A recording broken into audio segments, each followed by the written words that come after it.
Hi friends, and welcome back. I hope you're having a cozy morning. Here I'm just getting reset and ready for a new day in our little home that I'm working on making cozier and cozier, one little DIY project at a time. If you've been following along with me here on St. Rogers Street for a while, you'll know that my husband and I recently had our first baby this past summer, and with that we have done so much learning and growing in our new roles as parents, but also a lot of slowing down.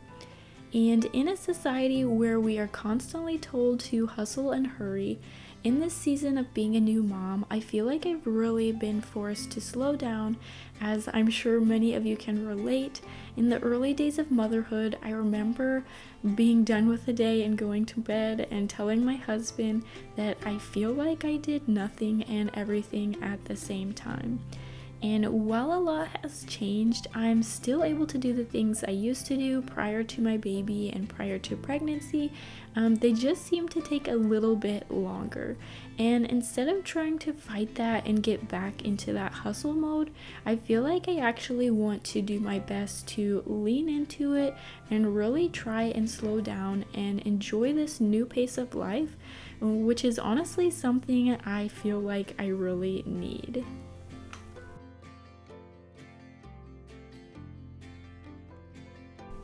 Slowing down is something that definitely doesn't come easy to me, as I'm somebody who feels like my brain is constantly on the go and thinking of new things, whether that's about my Etsy shop or new products to add or to kind of side hustle some money to work on some dreams that I have in my heart. And even when it comes to like watching things, I'm not somebody who just sits down and watches a TV show. Rather, I'm watching like productivity YouTube videos of how to save money or invest money or pay off a mortgage. And it's like, I don't even have a house of my own. I'm currently renting a crappy little rental so that someday we can hopefully buy and own a home of our own. But it's just like sometimes I feel like I cannot shut my brain off, and so that's why I feel like this slowing down in this season is something that I honestly really need.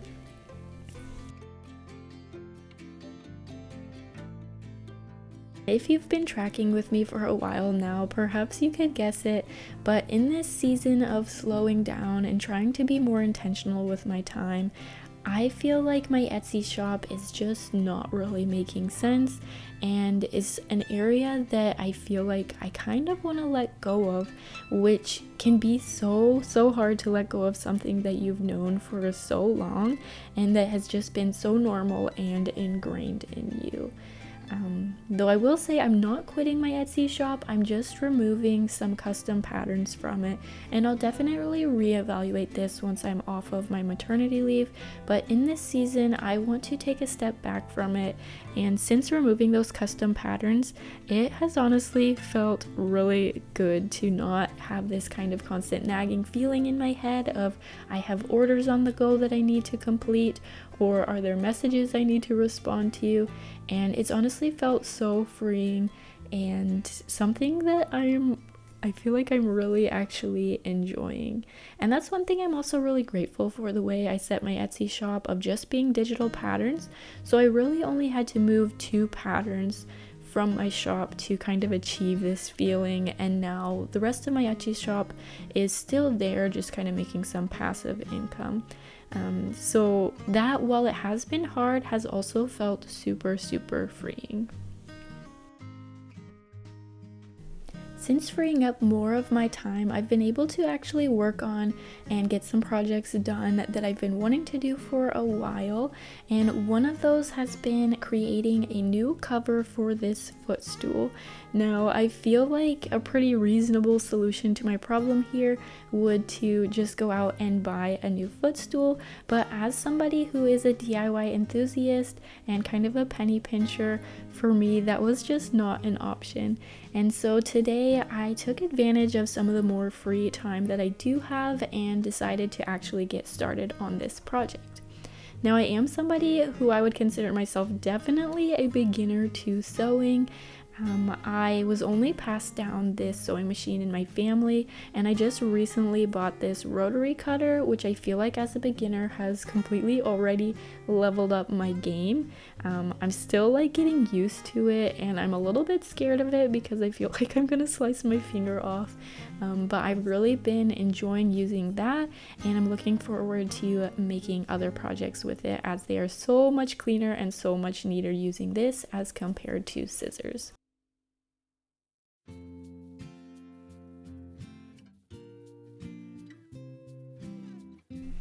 As a beginner, I definitely feel like I don't know everything that I'm doing. I'm just kind of trial and erroring things, and I feel like the easiest way for me to learn is to look at what's already existing on the project, like that footstool cover, and trying to recreate it with my own creative flair.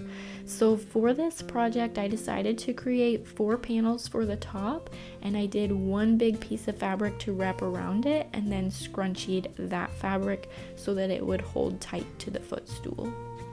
This project was actually going really smooth for me until I hit adding in that piece of elastic.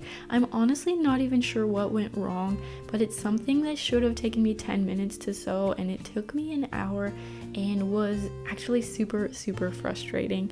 But I feel like in my journey to learning how to sew, I'm learning how to just let go, because honestly nobody's gonna see that bottom portion that I sewed terribly, and it's just not worth the fight, and it's not worth another sewing session of just being frustrated. So I'm just gonna call this good and cut that loss. And honestly, I'm still like very pleased with how this project turned out. I mean, for being like a pretty frumpy footstool, I think this like elevated it quite a bit, and I think it makes the space look so much cozier, even though it's definitely not perfect. But if you have any recommendations, or if you can tell what I did wrong there, by all means definitely let me know in the comments, because I still cannot figure it out. I think maybe this material just wasn't beginner friendly, as it was a bit of a stretchy fabric.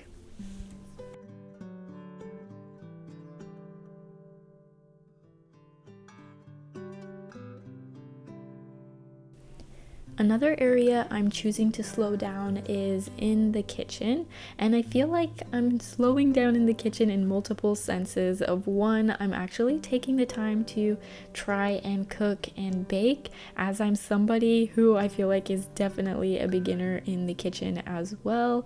And it's not really something that I would say is my go-to or I super enjoy. So this is something I'm pushing myself out of my comfort zone to get better at, especially as we just had our first baby, and I feel like that's really motivating me to try and learn how to cook and make healthier foods for us.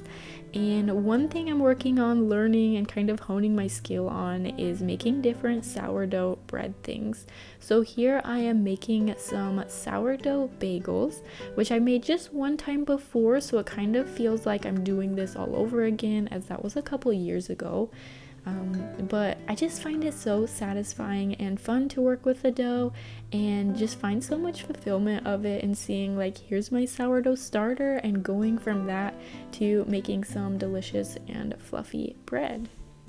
So not only do I want to like slow down and actually bake, but I also want to slow down and try and actually make things from scratch.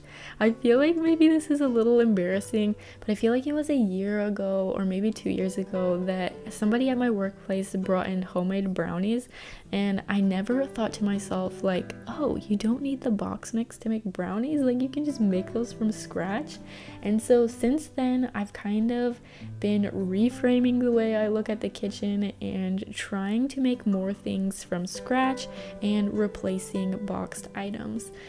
For example, I think a couple months ago my husband and I quit buying pancake mix, and I've been making homemade pancakes since then, which is honestly super easy. And so since then I've been trying to replace other things as well.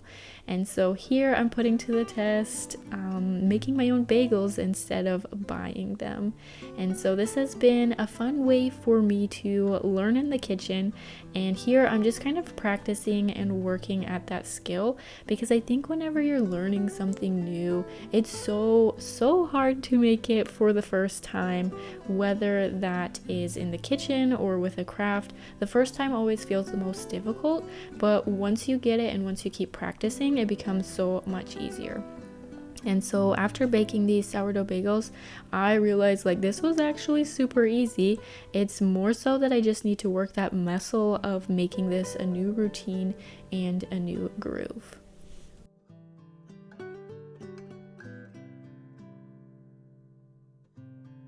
One thing I really love about sourdough bread is just how giftable it is, as it's homemade, it's simple, it's heartfelt, made with love, and it's really practical. In today's day and age, it can be really hard to come up with gift ideas for people, as sometimes it feels like we just have everything we already need. And as somebody who's kind of more of a minimalist, I feel like food is such an easy way, an easy thing to gift. With this only being my second attempt at these bagels, I was honestly really pleased with how they turned out. Now obviously there is some room for improvement, as the holes kind of caved in on themselves, but regardless, I was happy with that turnout and will definitely keep trying at it to get better at it next time. Thank you so much for joining me here on St. Rogers Street, and I'll see you next week.